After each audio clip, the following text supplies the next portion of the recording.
মানুষের ঢল নেমেছে, চিরচেনা গ্রামীণ মেলায় এসেছেন তারা। শিশু থেকে বৃদ্ধা, চোখে মুখে হাসির ঝিলিক তাদের। এই আয়োজন বরিশালের আগুলঝাড়া উপজেলার সরবারি গ্রামে শ্রীমৎ মনোহর গোস্বামী সেবাশ্রমে। সনাতন ধর্মাবলম্বীদের বিশ্বাস মতে মাঘী পূর্ণিমার পুণ্যতিথিতে এই আশ্রমে হরিনাম সংকীর্তনে মনোবাসনা পূর্ণ হয়। 11 ফেব্রুয়ারি মঙ্গলবার থেকে শুরু হয় 3 দিনব্যাপী এই উৎসবের। ধর্মীয় আচারকে ঘিরে বসেছে প্রায় শতবর্ষী গ্রামীণ মেলা।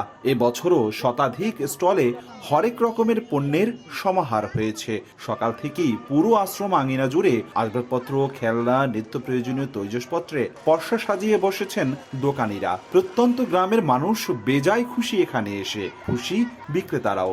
মেলার দোকানিরা জানান প্রতি বছর এখানে দোকান নিয়ে আসেন তারা। রাত বাড়ার সাথে সাথে বাড়তে থাকে লোকজন, বেচাকেনা চলে গভীর রাত পর্যন্ত। নিউ সানসিল্ক ব্ল্যাক শাইন, নজর কাড়া শাইনি চুলের নাম্বার 1 চয়েস। এইগুলা দিয়ে হরিনাম করে কথা বলছে, তাই এগুলার আগে যে মূল্য ছিল এখন সেই মূল্য পাওয়া যায় না। ডাঙ্কা কেনার জন্যই আসি, কেন আমরা তো ওই ঠাকুর বাড়ি সিদামরাখান দিতে যাই, তাই এই জায়গা থেকে মেলায় ডাঙ্কা পাওয়া যায় অনেকগুলান।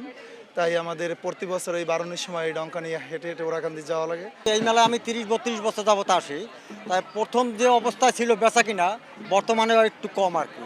মনোহর গোস্বামী যখন ছিলেন তখন তো আমি ছিলাম না হয়তোবা, আর তার আগে মানে মনোহর গোস্বামী এটা প্রতিষ্ঠা করেছেন এবং তারপর থেকে এটা নিয়মিত চলছে। তো আমি এসে দেখলাম যে নাগরদোলা আছে, নানা রকম খেলনা আছে, কসমেটিক আছে, এই তো নানান সবকিছুই দেখলাম। এখানে পুরানো ঐতিহ্য একটা মেলা। এই মেলায় হাজার হাজার ভক্তদের সমাবেশ হয়, লাখ লাখ ভক্তদের সমাবেশ হয়। দূর দূরান্ত থেকে এখানে বাংলাদেশে, বিদেশ থেকেও আসে লাখ লাখ ভক্তরা। মূল নাট মন্দিরে চলে কীর্তন। দেশের বিভিন্ন প্রান্ত ছাড়াও ভারত থেকে এসেছেন ভক্ত দর্শনার্থীরা। নাম কীর্তন, পূজা অর্চনা চলে একদিকে, অন্যদিকে চলে মনকে মন চাল ডালের খিচুড়ি রান্না এবং প্রসাদ বিতরণ কার্যক্রম। এ যেন এক এলাহি কাণ্ড। আয়োজকরা জানান প্রতি বছর মাঘী পূর্ণিমায় শ্রীমৎ স্বামী মনোহর গোস্বামী মনাই পাগলের আবির্ভাব তিথিতে আশ্রম প্রাঙ্গণে আয়োজন করা হয় মহানাম সংকীর্তন ও মেলার, যা প্রায় 100 বছর যাবৎ হয়ে আসছে। অনুষ্ঠানকে ঘিরে আইন শৃঙ্খলা রক্ষাকারী বাহিনীর পক্ষ থেকেও নেওয়া হয়েছে কঠোর নিরাপত্তা ব্যবস্থা। মনাই পাগলের আবির্ভাব তিথি এইটা, তিনি এই তিথিতে জন্মগ্রহণ করছেন। এই 28 মাঘ এই মাঘী পূর্ণিমা অনুষ্ঠান, সেই অনুষ্ঠান সে রেখে গেছেন।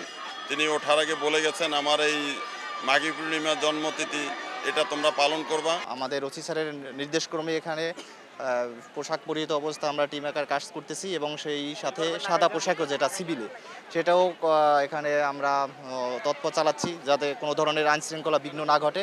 3 দিনব্যাপী মেলায় লাখো মানুষের সমাগম হয় বলে জানায় আয়োজক মন্দির কমিটি। অপূর্ব অপু, সময় সংবাদ, বরিশাল।